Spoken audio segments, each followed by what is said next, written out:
তো গাইস দেখো তৈরি হয়ে গেল সুস্বাদু অনেকটা টেস্টি খেতে মজাদার কাঁঠালের বিচি দিয়ে সুস্বাদু এই রেসিপিটা। আর আসসালামু আলাইকুম, welcome back to my channel. কেমন আছো তোমরা সবাই?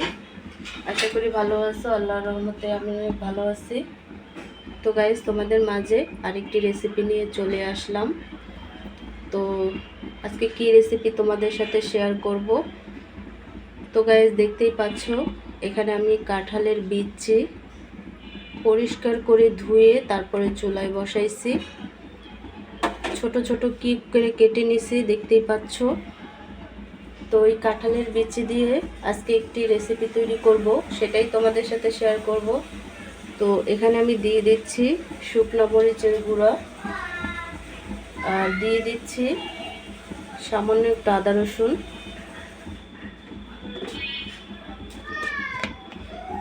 দিয়ে দিচ্ছি লবণ,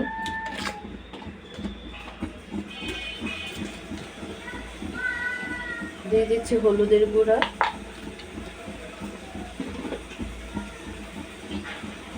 আর দিয়ে দিচ্ছি রান্না করার তেল। তো সবগুলো উপকরণ দিয়ে কাঁঠালের বিচিটাকে আমি ভালোভাবে সিদ্ধ করে নেব। দেখো কাঁঠালের বিচিগুলো কিন্তু আমি সিদ্ধ করে নিছি। আর এখানে নিছি মসুরির ডাল। তো কাঁঠালের বিচি আর মসুরির ডাল আমি ব্লেন্ড করে নেব। দেখো কাঁঠালের বিচি আর ডাল আমি একসাথে করে ব্লেন্ড করে নিছি। তো এখানে আমি দিয়ে দিচ্ছি কেটে রাখা পেঁয়াজ, দিয়ে দিচ্ছি কাঁচামরিচ, ধনিয়া পাতা কুচি,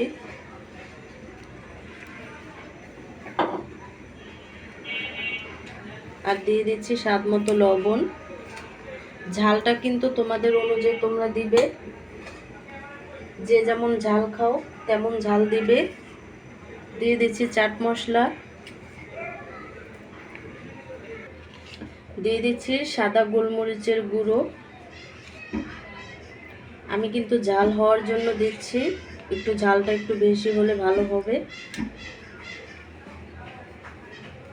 তো সবগুলো উপকরণ একসাথে করে আমি মেখে নেব।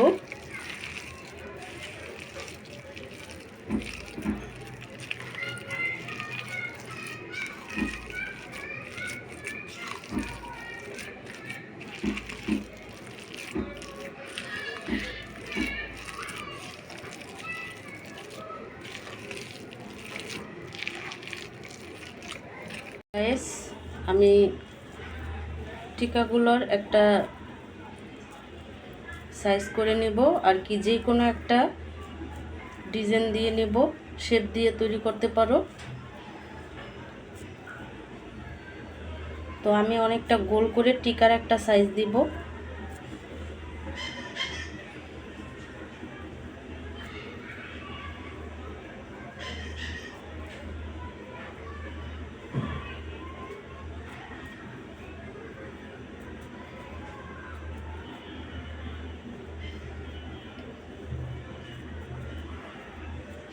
দেখো এরকমভাবে সবগুলো টিকা আমি তৈরি করে নেব, এই সাইজেই তৈরি করে নেব।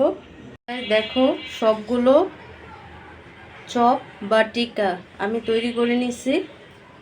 তো এগুলো এখন আমি ডিমে কোট করে নেব। তো এখানে আমি ডিম নিয়ে নিছি কোট করার জন্য। তো আমি ডিমে কোট করে নেব।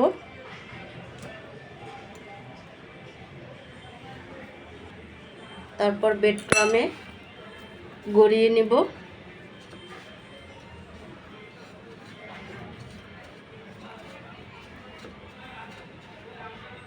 তো একটা টিকা তৈরি হয়ে গেল। তো সবগুলো টিকা এইভাবে আমি কোট করে নেব। দেখো সবগুলো ডিম দিয়ে কোট করা হয়ে গেছে। তো এখন আমি ভেজে নেব। তো ভাজার জন্য হালকা তেল দিবে, ডুবা তেলে কিন্তু এগুলো ভেঙে যেতে পারে। তো সবগুলো টিকা আমি দিয়ে দিচ্ছি।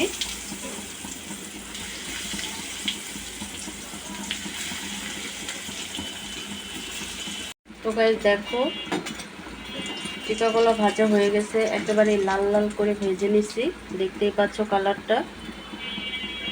তো গাইস দেখো তৈরি হয়ে গেল সুস্বাদু, অনেকটা টেস্টি, খেতে মজাদার কাঁঠালের বিচি দিয়ে সুস্বাদু এই রেসিপিটা। আর এই রেসিপিটা খেতে কিন্তু খুবই টেস্টি হয়েছে আর খুবই অসাধারণ হয়েছে যে কাঁঠালের বিচি দেওয়া এমন একটা রেসিপি তৈরি করা যায়। তো গাইস আমরা কিন্তু ঝটপট বিকেলের জন্য কাঁঠালের বিচি দিয়ে এই রেসিপিটা তৈরি করে খেতে পারি। আর এটা সস দিয়ে খেলে কিন্তু অনেকই টেস্টি লাগে, দেখতেই পাচ্ছ। একেবারেই মাংসের কাবাবের থেকেও কিন্তু খেতে সুস্বাদু, আর মাংসের কাবাবের থেকেও কিন্তু মানে অনেক অসাধারণ, মাংসর স্বাদকেও হার মানায় এই রেসিপিটি। তো গাইস আজকের রেসিপিটি কেমন লাগছে অবশ্যই কমেন্টে জানাবে। তো অন্য কোনো রেসিপি নিয়ে তোমাদের মাঝে আবার চলে আসব। আজকে এই পর্যন্তই, সবাই সুস্থ থাকবে, ভালো থাকবে, আল্লাহ হাফেজ।